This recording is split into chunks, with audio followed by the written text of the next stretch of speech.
Olá! Hoje a gente vai fundo em uma ideia que move basicamente tudo que é vivo. E se, no final das contas, a força que alimenta cada célula, cada planta, cada animal fosse, na verdade, elétrica? Parece meio ficção científica, né? Mas vamos ver que a realidade é ainda mais incrível. A gente sempre se pergunta, né? O que é que nos mantém vivos de verdade? Qual é aquela faísca, aquele motorzinho que simplesmente não para? Não estou falando de comida ou sono de um jeito geral, mas daquela energia mais fundamental de todas.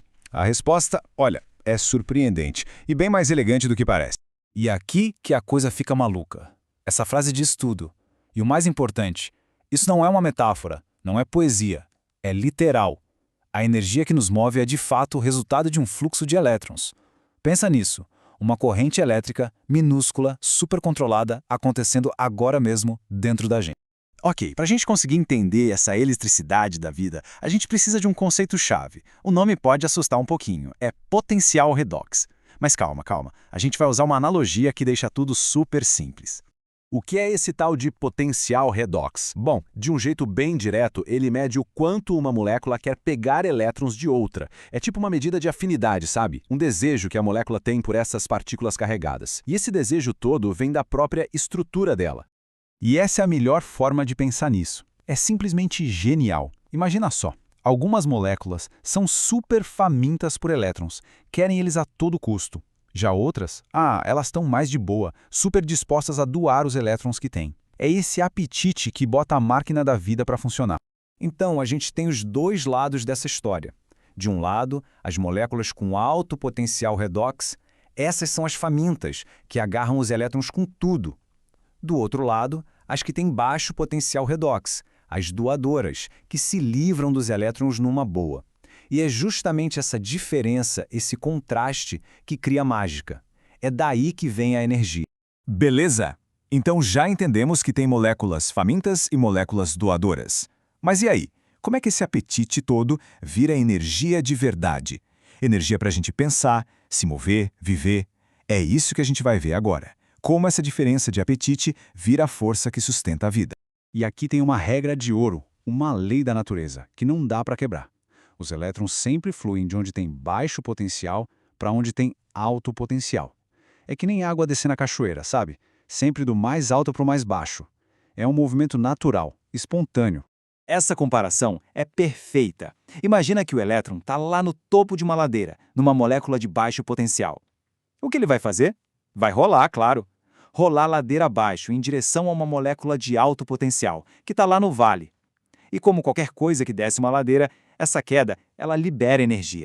E é aqui que a célula mostra que é uma engenheira genial. Ela não deixa o elétron simplesmente cair de uma vez. Não. Ela cria uma espécie de escada, uma cascata. O elétron começa lá em cima, de um potencial baixo, e vai pulando de degrau em degrau, para potenciais cada vez mais altos.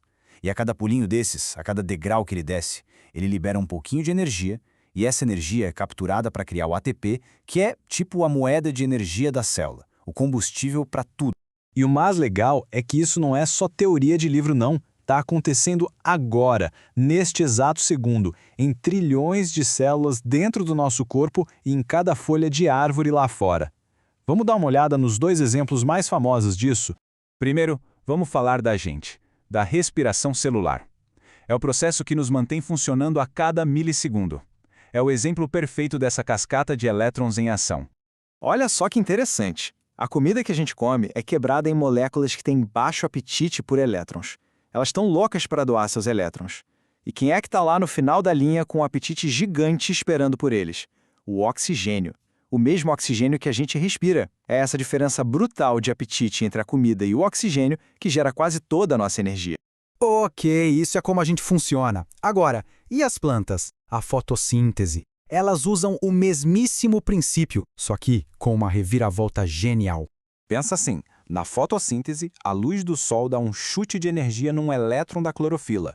Esse chute joga o elétron lá para cima, para o topo da ladeira.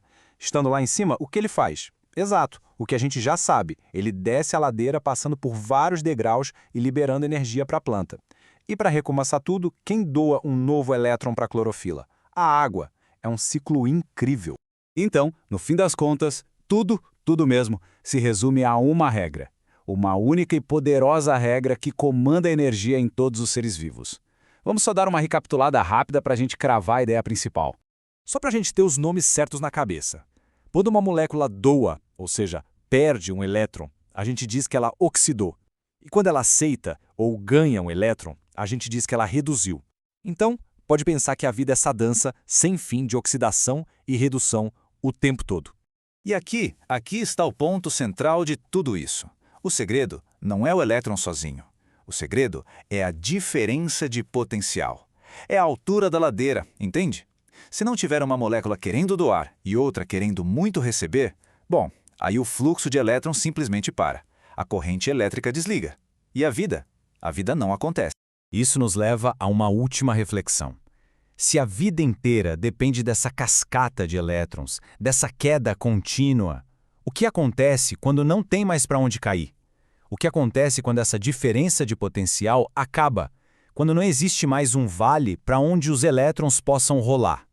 É uma pergunta que vai na raiz do que significa estar vivo e do que significa o fim.